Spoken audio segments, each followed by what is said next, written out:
Thank you for the invitation to speak before this group. Sitting through some of the sessions this morning, I see that this merger between the Glass Association of North America and the National Glass Association is going to be quite exciting.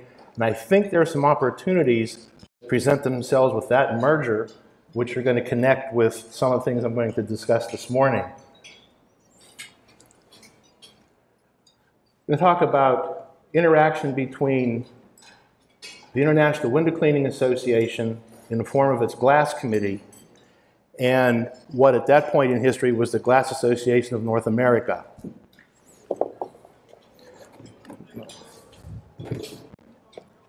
We're going to talk about the historical background and move to a short discussion of two important documents that were co-authored by representatives from both organizations.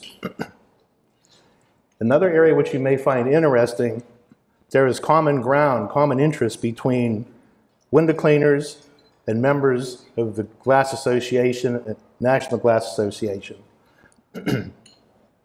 Also, we'll discuss some of the efforts that are underway on the part of the International Window Cleaning Association's Glass Committee in the field of education and research. You may find that interesting also. Also, we'll point out where there may be opportunities for continued future cooperation between the groups. Historical background, this is kind of interesting. Back in 2008, Paul West, who can't be with us today, he lives in Hawaii, unfortunately for him. He was the president of the IWCA at the time. He promoted formation of what we now call the Glass Committee. The Glass Committee, when it took hold and members joined up, took under the mission to initiate efforts to learn more about glass and its relationship to the cleaning and maintenance of fenestration units. I came into the picture due to communications with the late Jeff Harden, a young man taken from us, unfortunately, at a very young age some years back. But he got me interested in working with the International Window Cleaning Association. So now I appear here as a technical adjunct to this glass committee. By December of 2009, this is where it really gets important, there were productive discussions between Paul West and the late Gregory Carney. And this was a turning point.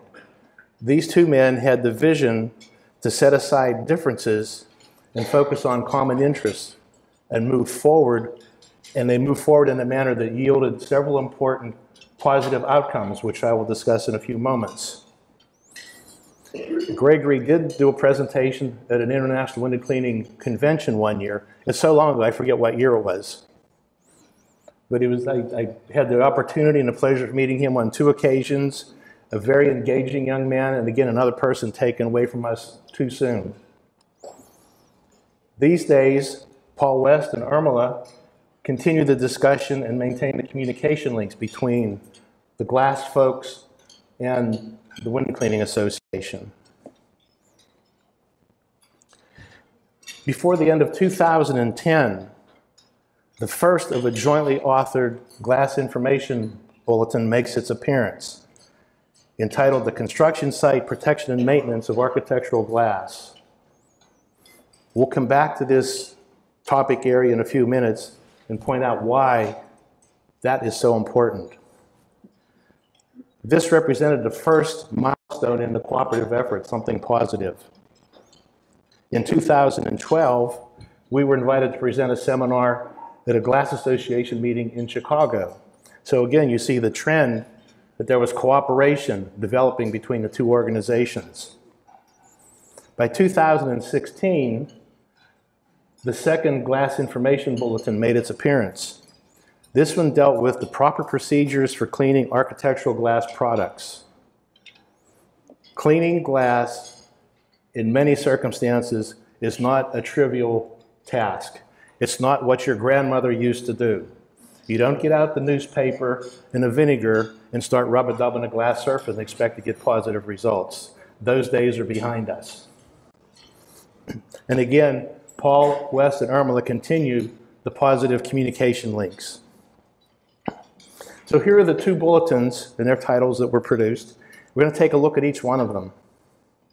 This is how they appeared at the Glass Association website. No sense to beleaguer that. Updated in 2018, this particular bulletin.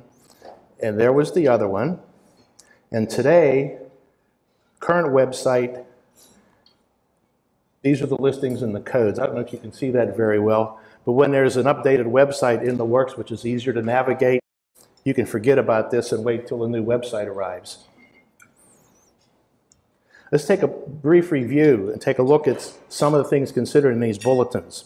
First, the construction site protection of glass. These are the topics covered. Site handling and installation, construction cleanup. We'll come back to that a little bit later, but you see at a glance the topic area is covered. What's important now is who's going to implement the teachings that appear in this document. Let's take a look at this. Glazing contractors are mentioned 5 times in that document. General contractors 4 times. Window cleaners 3 times. Building owners 1 time. Glazing system suppliers 1 time. Glass fabricators 1 time. Architects 0. Let's take a look at the other document briefly. The topic areas, and here with this particular case, let's take a look at the folks that we expect to implement the teachings. We have window cleaners, glazing contractors, general contractors. So we have impressive documents and an even more impressive list of people that we expect are communicating and transmitting the message to the job sites where the documents really exercise their impact. So the question is, under common interest and mutual concerns, how well has the message been transmitted? How well has the teachings of those 2 important documents been conveyed to those people that we expect to implement those teachings? Well, let's take a look at some real-life situations, and then we'll come back to that, and you can answer the question for me. This was taken after the document on protection and handling of glass at construction sites was issued. There's that same pack of glass with water on top. And you know what happens when water migrates into stacked glass sheets like that? Volunteers? Staining. If the staining is severe, even good professional restoration techniques will not work. You end up throwing the glass away. This is unfortunate. How about this?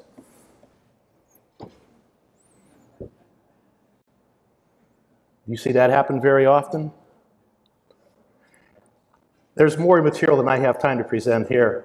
I have microscopic photographs of glass that was impacted with grindings like this, and there are indentation fractures all over the glass. So it's not a simple process where these tailings from the grinding impact the glass and reflect away and maybe leave a residue. It actually creates some indentation fractures. Again, another problem. How about this?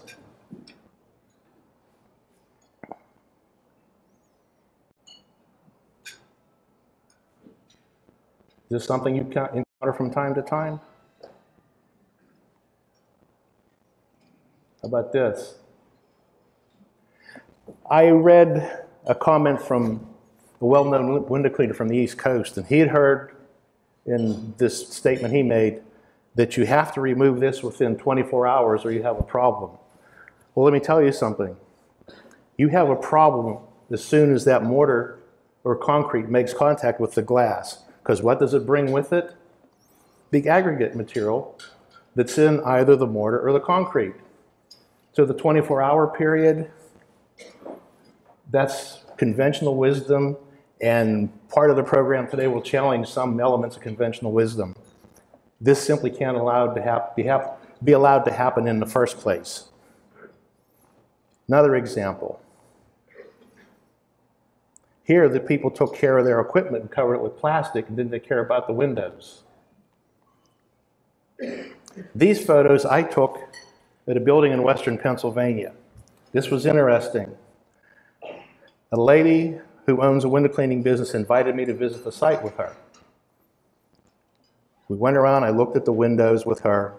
There was a representative from the general contractor who was with us on that visit. The rep from the general contractor volunteered that some of the subcontractors that work on this building, they were really good people. Why? Because they tried to clean the glass. So what I said to this lady was, I think her name was Janet. I says, Janet, you need to walk away from that project. She thought it was going to be an easy $75,000 or $80,000 for her small business. Some weeks later, she sent me a note, and I was very proud. She told me she walked away from the project because it was a trap ready to spring. In each of these situations, you see where the glass has been challenged by someone other than the glazer, the supplier of the glass, or the professional that's expected to go in there and wave a magic wand and clean the windows. And here's a final example. So now it's time to pose the question for which you can give me an answer, I hope. What do you think? How well have we done in transmitting the message?